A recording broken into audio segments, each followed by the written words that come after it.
everyone. Thank you for joining us today. Mukesh has taken us through some of the highlights from the report. There's a lot more data which will be coming out when the report is released. It's a 70+ page report. We were lucky to collaborate with some of the leading ecosystem partners across India, as well as sharing insights from Lumikai's own proprietary research, having spoken to over 700 gaming companies in this year. And also did the most in-depth survey of Indian gamers, I think, ever undertaken, over 2,000 panelists. So lots more data to come when the final report is released. So we're now joined by an all-star panel to discuss some of the findings that Mukesh has talked about and get a view of the market through their lens. As Ojas mentioned, if the viewers have any questions for the panel, please type them in the chat, and we'll get to them towards the end of the session. So with that, let's kick off with some introductions. Anuj, why don't you go first? Hey guys, my name is Anuj Tandon. I'm currently Regional Head of Corporate Development for India and MENA for Crafton. And I've been in the gaming industry for the last 10 years as a co-founder of a gaming studio, then as an exec at Nazara, building their game publishing business, and then setting up Yuzu Games in India, and then finally moving on to an investor, corp dev kind of role from an operator this year. Yeah. And Anuj, what is your favorite game of all time? FIFA. FIFA? That's my favorite game of all time. Yeah, I have two others, but different genres. Like I've been playing FIFA since 1998. So yeah, that has been the longest game that I've consistently liked across my gaming years. And probably the longest relationship you've had with anything. Fantastic. Anirudh, please introduce yourself and tell us what your favorite game is. Hey guys, this is Anirudh. I'm a founder of Loco. Prior to this, I founded a company called Pocket Aces, which you guys may know from brands like Filter Copy and Dice Media. I love sports and I love games in equal measure. Both things were things that I was told not to do when I was younger by a lot of people. So it's funny, that's what I do for a job now. Favorite game, I think as Anuj mentioned, FIFA has to be up there. I used to play it obsessively. Like I think at one point like 1,500 in the world or something, which was quite good. Not that good anymore. And after that, I actually loved Battlegrounds Mobile, formerly PUBG Mobile, a lot. So I spent an inordinate amount of time on it. And yeah, you know, I love what they've built, and getting more into those kind of games now as well. Fantastic. Thank you. Samir, hopefully you can hear us and see us. Please do introduce yourself and tell us about your favorite game. Just give me a second. It's taken me half an hour to change my background and to download all the images. I just realized there's one brand here, so apologies for that. Yeah, no worries. It took me a while to just locate it on my download drive. Hi guys, I'm Samir Pittalwala. I currently head the region for ASEAN and South Asia for Epic Games. And I think my favorite game for many years has been Quake 3 Arena. Has been what? Quake 3 Arena. Oh, okay. Wow, that's going back a bit. Yeah, it's still aging yourself a bit there, Samir. Yeah, but it is true. Oh, fair enough. I'm a dinosaur. Awesome. We were due to have Dipendra from Amazon also join us. Unfortunately, he's not well today, so unfortunately he won't be joining us. But he does have some great insights, which will be in the final report from the Amazon perspective. So I'm Justin. I'm the co-founder and general partner at Lumikai. We are India's first gaming venture capital fund. We are also sponsors of this report. Very happy to have everyone here today. My favorite game, I think, of this generation is probably Bloodborne, Witcher 3, a little bit of Destiny in the last few years, and again, dating myself, going back, early Nintendo, Zelda, Mario, etc. So great. Let's kick off then. Anuj, let's start with you.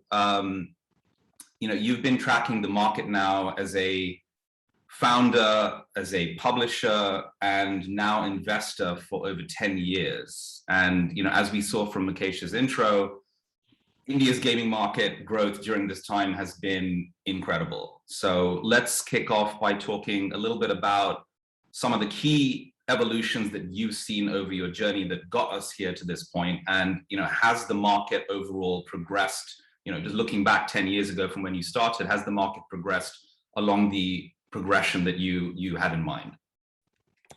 Absolutely. I think anything less than saying that it's been a amazing growth, and whatever numbers were shared earlier in the presentation, if they remain consistent, this will be one of the greatest triumphs of any subsector of media and entertainment in monetizing Indian users in this segment, right?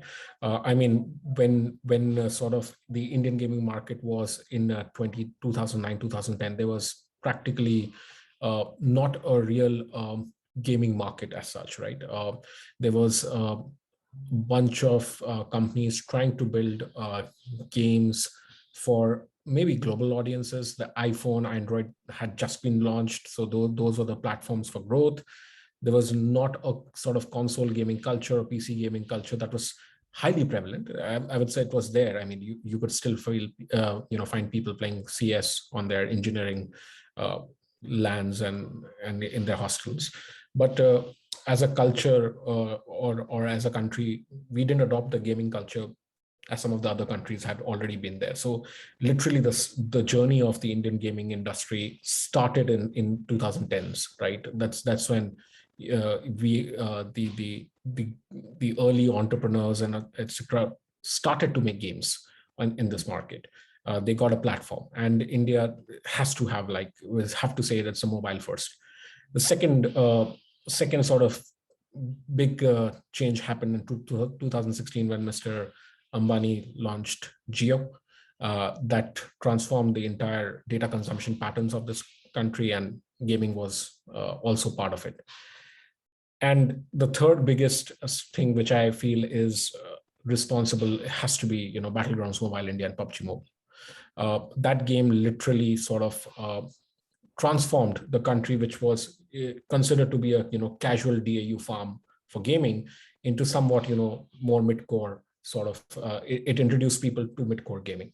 So these were the three, and the fourth, which is happening this year post-pandemic, is actually seeing people give money on games. That is the biggest change, I would say, this year. So these are the sort of four short drivers of growth of this market as far as I've seen. Great. So I want to stay on this a bit and dig into a little bit more on our favorite topic, Anuj, which is India gaming monetization. We've seen in the report that in-app purchases now represent 26% of India's gaming market revenue, and game subscriptions, interestingly, or I guess battle passes to some extent, are the fastest growing category within in-app purchase.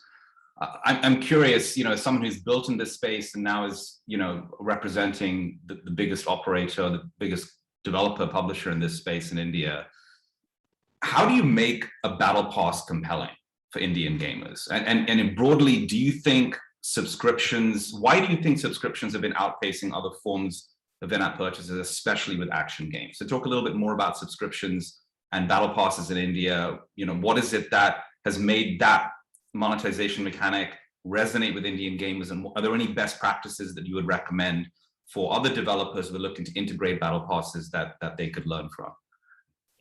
I think traditionally as well, whether it was VAS or now we are seeing in the gaming world as well, higher engagement based platforms always had subscription as the number one monetization sort of technique in India, right? I mean, that has some history to it. Although people might debate that what type of engagement happened in the non-smartphone era on subscription-based games, but that's been a history that Indians have been comfortable in mobile monetization by using subscription-based purchases. That has some history to it. Coming to Battle Royale, I mean, I would be lying here saying some intelligent stuff that I know what worked, or I knew I could predict the the battle royale phenomenon in India? Absolutely not. I mean, in 2018, if you would have told me a 1 GB game with 100 people put into, multiplayer 100 people game coming and shooting each other in India for a shooter will work and be the, torchbearer of games in India, I would say, pass me what you're smoking. But it has been a cultural revelation in terms of the gaming market, right? What works, why it works is, I think there can be some hints to it when you sort of analyze, a culture of playing shooting games with Counter-Strike on PC for a limited amount of time. The whole concept of, social interaction via games was introduced by BGMI in terms of voice chat. That led to a rapid, culturalization automatically. Like it did not need to have different language sets, right? You could group people with same mother tongue together and they would love to play together and gang up.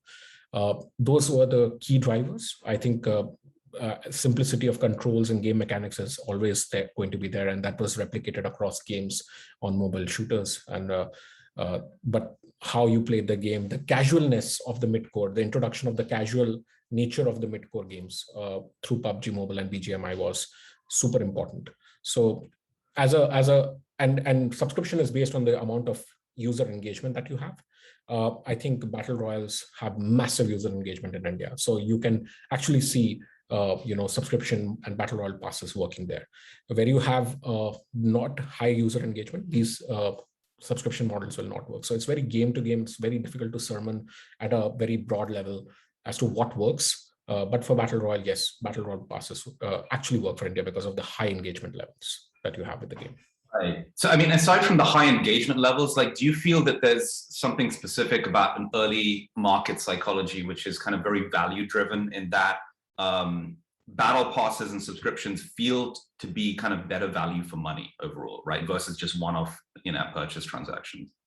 Like I said, we have been used to subscription as a mobile consumer, even in the pre-smartphone era, and that has contributed to that value-conscious customer, like you said. Yeah, interesting. Cool. Okay, so let's pivot a little bit to talk about the developer ecosystem. Samir, you work closely with developers, and I think it's fair to say that Unreal Engine is considered to be focused more on the kind of high fidelity developer. Have you seen Indian game founders now becoming increasingly ambitious with their visions, and kind of what kind of developers are coming to you now, and what changes have you seen in the profile of just, I guess, the aspiration horizon of developers that are coming and approaching you with, I guess, with a vision of developing in UE? And I think as a wrapper to that, like more broadly, how is Epic working? Epic's a fairly new entrant to the India games ecosystem. How is Epic working with the games community in India?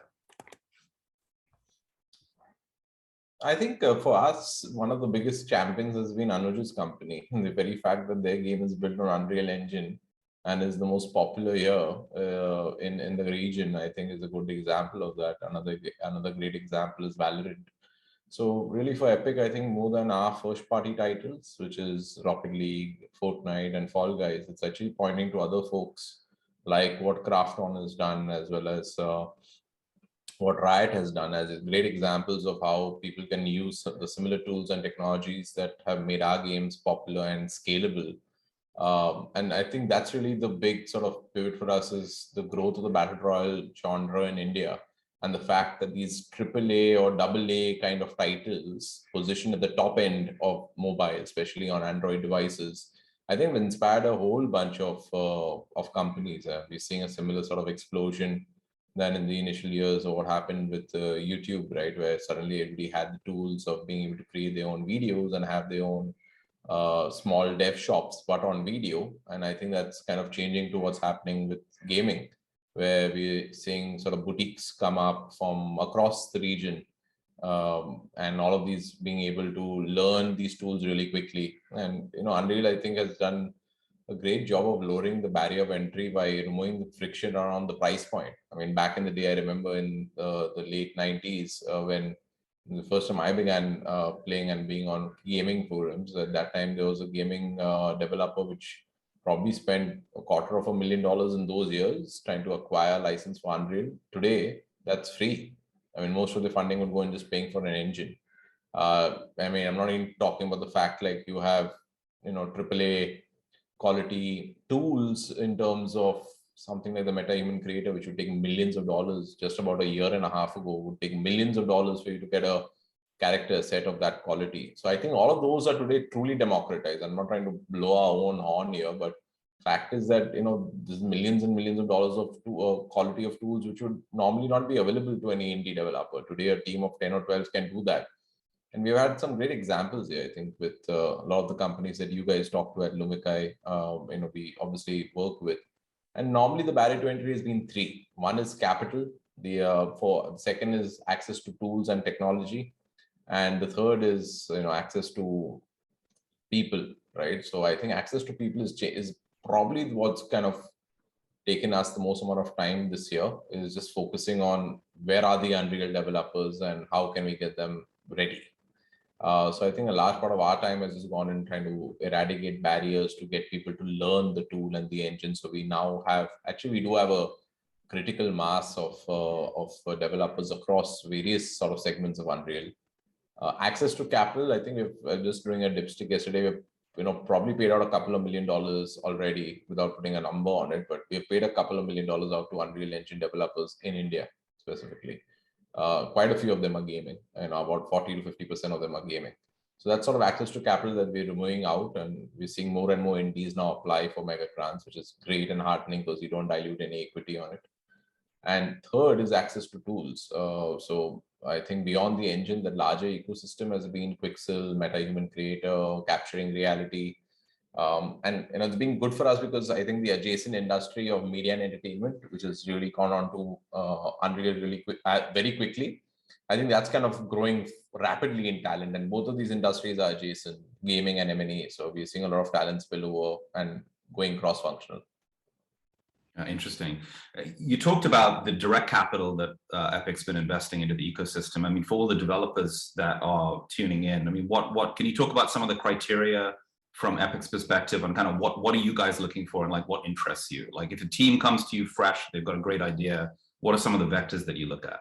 Yeah, we definitely look at the fact that the team has the code development capability. I mean, typically the standards for a mega grant, especially in terms of a slice of a gameplay of a demo, maybe about 5 to 10 minutes of a gameplay demo are great to have. But more importantly, is the team capable of articulating their vision in a clear game design document? Have they been able to demonstrate other capabilities that they've done in other studios in the past, and are they committed to whatever they're doing for the next 12 to 15 months of a roadmap with clear milestones, and what money do they need for that? And each milestone has a definition, just like you would for any sort of venture raise. As a product roadmap, you need a game design roadmap. So I think, yeah, the vision doc in terms of the GTD, as well as the background on the team and the bios, as well as clear articulation of what you need the money for and what you deliver against that. And we've seen, companies like Raji, like Nodding Heads have shipped Raji with 2 mega grants, really help them kind of put the game on the roadmap because they would not have got funding otherwise. And today, thankfully, they've, been successful enough to do a second iteration of the game.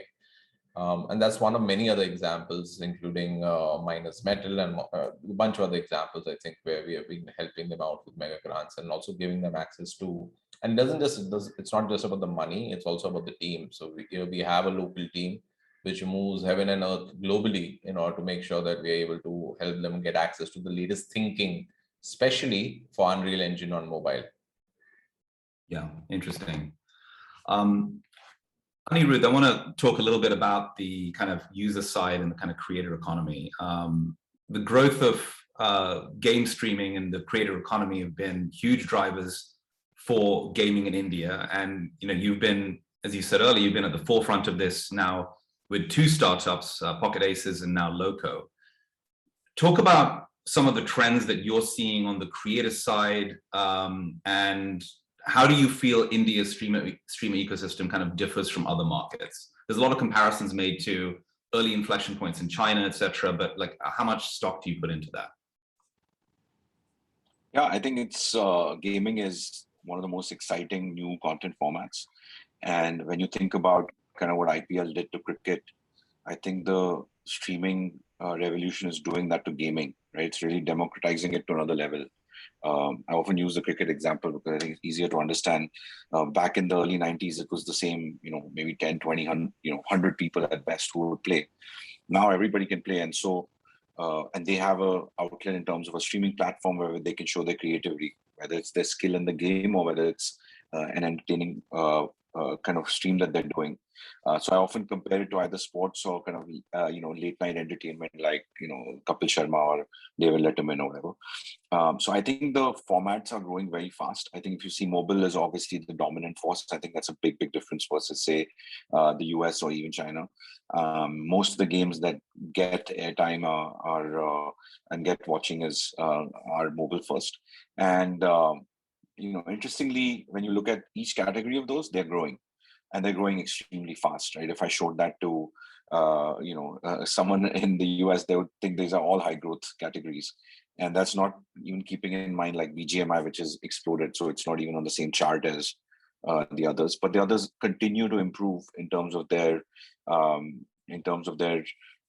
growth. And I think the other interesting thing is streamers are pretty open to trying new things because they do end up liking games. So last year, for example, when Valorant came in, a lot of people started playing it because they actually generally like the game. We saw the same thing with Among Us, right? So different types of games are getting watched. And I think the interesting thing in India also is that just like in entertainment, India is not one country. There are many smaller parts of, it's not a homogenous country in that sense. So we have a lot of diversity, and I think that makes it much more interesting. And regional, trends are interesting. So there are a lot of local languages today, for example, on Loco, right? There's Tamil, Telugu, Malayalam, and the kind of content that's being watched there is very different from what's being watched, say, in the north of India, right? More PC games, etc., are also being watched, which is very interesting. And what ends up happening is once the streamer has a base, they start trying new things as well. So that gives a diversity of content. And frankly, even PC games, which again, the numbers seem very small, but they're actually growing. And I think, if you look 3-4 years from now, that market will be actually as big as a small country. So I think India is at a really exciting time in its gaming journey. And anyone with a phone today can go live. I mean, we are allowing that with Loco Studio, where you can just go click one button and go live. And you'd be shocked at kind of where the, streamers and viewers are coming from. So Mavi, who's a big streamer on Loco, comes from a smaller town in Punjab called Sangrur, right? But Jonathan, who's also a big streamer, is not too far away from me here in Bandra and Bombay, right? So you have a very, city first streamer and, more, more tier 2, tier 3 town streamer, and they're both big. Then if you go to the south, there are people from smaller towns and people from Kochi, etc., who don't even speak English. So there's continuously speaking in Malayalam and getting great watching. So I think that democratization of talent is happening. I think our dream with Loco is always that no matter where you're from, how you look is not important, your religion is not important, your skill, hard work, grinding, those things matter. And I think the audience is taking that into account. So it's an amazing experience. And I think from our point of view, even we did a great event with Crafton recently called the After Party, and it was a small event for 3 days, but after the event, I got a lot of calls from the industry, from people who work at Star Sports, etc., saying, "Did you guys use a big studio somewhere?" And actually, we one of our partners, streamer partners, produced it out of Kurukshetra, right, in a smaller part of Haryana. And I think that is the power of what is going to come next. I think we haven't really seen the best yet. And from a local point of view, we are providing help from 3 point of view. One is the product, one is the community, and the third is content. So product, we have, for example, for smaller streamers to be discovered, we have a discover section. We're building an auto host feature, which allows bigger streamers to provide the spotlight to smaller streamers. Loco Studio, like I mentioned, helps already. On the community side, I think, publishers like Crafton and us are working well together to do underdog tournaments where a lot of young people can play and get big, and it gets crazy engagement, right? And you'd think that only the big tournaments get watching, but actually a lot of the small tournaments get really impressive watching, better than some Premier League games. So it's, it frankly is becoming, after cricket, the most engaged form of live entertainment, which is long form. We're also building an academy where you can learn how to do this stuff and doing talent hunts. So from a content point of view, we're doing the tournaments. Like I mentioned, we just did a show with Dice Media called Clutch, which is about really creating awareness around what esports is and tackling some of the myths around what what happens in this field. So I think very early still in the journey, but I think super exciting. And I think much like the IPL attracted a lot of talent from across the world, we are seeing that as well. We're getting streamers writing into us from LATAM, from the Middle East. And I think given that our viewership is so huge, we're going to get a lot of the world's best talent is going to start coming here. Initially it's the money which drives us as Indians. In cricket also we used to go play in county cricket and play in the Australian series, and now it's the opposite, because once the advertisers and the ecosystem around monetization is created, it will flip to wherever the audience is. So I think it's an exciting time for gaming and gaming entertainment. Yeah. It's interesting, in the new report, we're also seeing strong signs of growth in virtual gifting as a monetization mechanic in India. I'm curious to see if, that's something that you guys have seen much of yet. Is it early? And if you're seeing signs of it, like what's driving this and what needs to happen to, I guess, graduate more viewers to eventually paying for this kind of viewership? I think, when people think about monetization, there is a bias from the TV era, which is they think that Indians will not pay, etc. But the Indians we're talking about are not the consumer that most people think. They're not 50 years old. They were not, some of them not even born in the TV era per se, right? They've grown up with cell phones and games around them. And I think it's a pretty critical difference, because they've known from a long time what virtual goods are. They know for a long time what subscriptions are. They've lived their life for their teenage years paying for mobile subscriptions, as Anuj was saying earlier. I think it's a very critical difference in the way they think about the world. And with UPI coming in, there is flexibility of payment. So I think as these people get a bit older, they're very comfortable kind of subscribing. To them, it's just another thing, whereas their parents, that generation, may not have seen it the same way. They also spend a lot of time in games. So like I said earlier, when you were asking my favorite game, I spend a lot of time playing BGMI. And the people I'm with, I've always talked to them, and there is a great diversity again over there of kind of people across India, and they're happy to pay, because for them this is the entertainment that they don't have. Like if you're in a smaller town, you don't have Geo World Drive or whatever, right? This is your way of connecting with the world, and it doesn't cost that much either, right? So it's not like something so expensive, because the payment sizes are sachet. And I think lastly, what I would say is that often people think that, or I think the viewpoint which I differ with other people is, people think that gifting is like paying for watching, but it's not actually for watching. It's a status. It is also a loyalty that they're showing. And so, like, I have right here, I have 3 caps from Liverpool sitting right next to my desk here. If I took off the background, I mean, why do I buy that cap, right? I mean, I buy it because it makes me happy. It's a sign of support for the club. And it's the same thing with streaming. There are lots of guys who are supporting guys, that, streamers that they like, and they feel that it'll help them, encourage them, etc. And we're seeing great signs actually on this. There are streams where we're seeing, or days where we're seeing 20% of our DAU sending stickers, right? And that's pretty big number, much bigger than we thought. And these are not technically free stickers, because you have to spend time to actually get access to them. So these are people who've actually spent time and then now are utilizing that. So I think that's the first step. We just recently launched streamer specific, more culturally cool stickers, and they're just getting sent in a crazy manner. In fact, we have a tournament today. It's happening right now as well. And it's also showing us as a platform that how much more control we have to give to streamers and other people in the ecosystem, so that they can actually contribute, because sometimes they know their audiences much better than we do, even though we have more data. Because they're interacting with them, they know what phrases are fun, what things will sell. So I'm very bullish about where this is going to go. And as far as behavior is concerned, as we go into the age of crypto, it is setting up a base for that to happen. Yeah, interesting. We're getting a ton of questions from the audience, but there's a couple of things I want to finish up with before we get on to those. And again, I'm mindful of time. Anna, I just want to come back to you on this. So one of the other recurring trends we've seen in the report has been how quickly Indian gamers have developed an appetite for more sophisticated mid-core games. And you touched on this earlier, right? Why do you feel the battle royale genre specifically was such a breakout success in India? And I think more important than that, like, are there any learnings from this that indicate what other kind of sophisticated genres of content will catch on with Indian gamers next? I mean, we've seen Genshin Impact randomly crack the top 5 in the last few months. Like, what are your feelings about kind of the next generation of, I guess, mid-core or even core content that are going to catch fire outside of Battle Royale?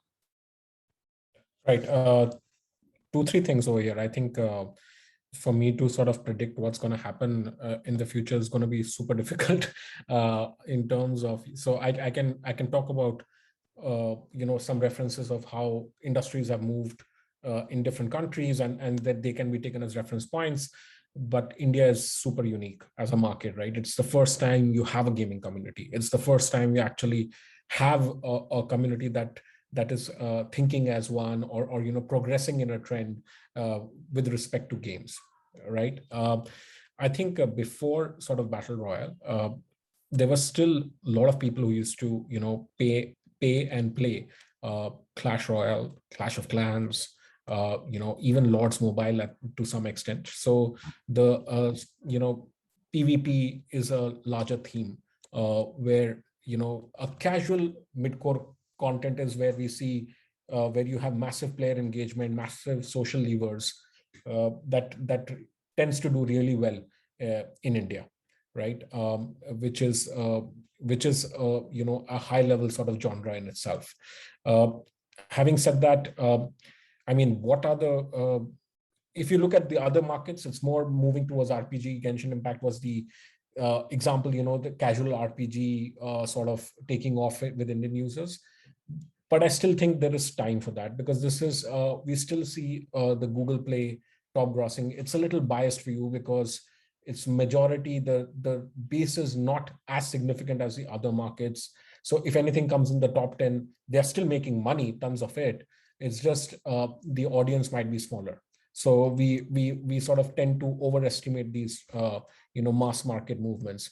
I mean, Candy Crush still is in the top 5 of India after like 6 years, and it's remained there since quite some time. So having said that, I mean, after Battle Royale, personally, I feel strategy games would be the next big Indian IP would also be a massive factor for growth of local based mature mid-core genres.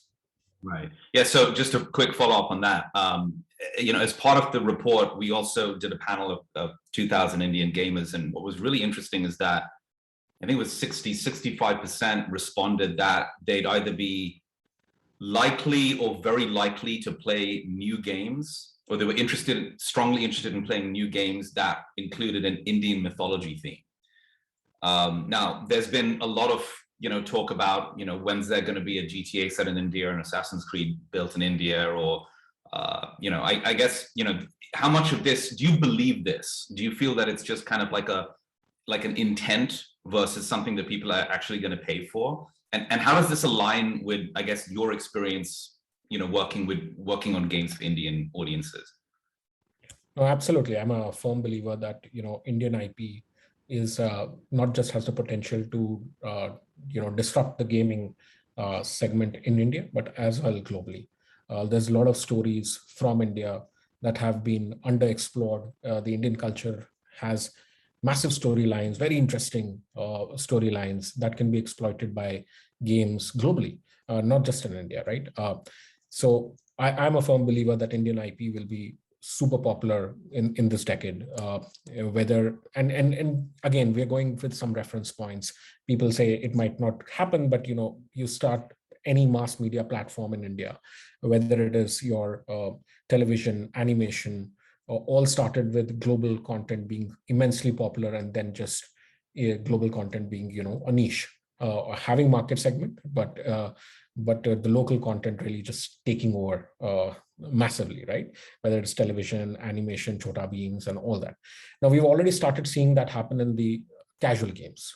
You have the most popular games are Ludo and Carom, which hit a nostalgia factor, which are the most users that you're getting are on these games, right? You will start seeing that in mature genres. The only difference is people will not forgive you for bad quality, just because it's an Indian concept, because they're just so used to playing good quality games. And that is where the gap is in the market. Yeah, interesting.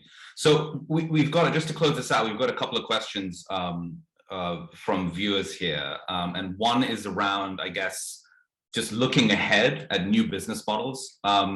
We're starting to see Indian founders, and just from Lumikai's perspective, we're getting a lot of interesting deal flow now around building for newer concepts like metaverse, blockchain, NFTs, and play to earn. Samir, maybe you want to chime in here, because Epic's been kind of at the forefront of the metaverse globally. Like, how do you think Indian studios can plug into this thesis, and do you think there's actually a use case for a Bharat first metaverse? Yeah, so I mean, the metaverse it's pretty much like, if you look at it from Sweeney, sort of more, he had a nice talk in SIGGRAPH in 2019, but really the main core of it is you need to look at the building the tools and the components for it. The storytelling aspects, in terms of the ability to move between various story worlds, where you're able to all tab your way from Minecraft to Roblox to Fortnite. All of those can only be possible when you truly have a whole economy being able to be interchanged. You have, there's a whole bunch of stuff which is required still in terms of building blocks, which is not there yet. So I think the term metaverse is very loosely being used right now across the board. But I think what you probably are thinking of with the Bharat metaverse is there a shared persistent world which can be created around Indian myth and Indian stories? And I think, yeah, the answer is, I don't think any one company can do this. Just like there's, the Indian app ecosystem is not dominated. It may be dominated by a couple of the top publishers, but there's just enough and more room for everyone. Similarly, I think the sort of India's or Bharat's metaverse will have a whole bunch of stories which will all emerge somewhere. They may share common tools, and that's really where our vision is, that we kind of hopefully will be the providers of that ecosystem and infrastructure for it, which basically is a common lingua franca for anybody then to be, any user of these worlds, whether they're playing a game or whether they're using it in a social context, to move in and out of it. So yeah, I think we're seeing that indies are beginning to build story worlds, not just in animation, but also in virtual production and in gaming. And over the next 5 to 10 years, one can imagine them all converging. Great. There's a ton more questions, but we are now officially out of time, unfortunately. So Anirudh, Samir, Anuj, thank you so much for joining us.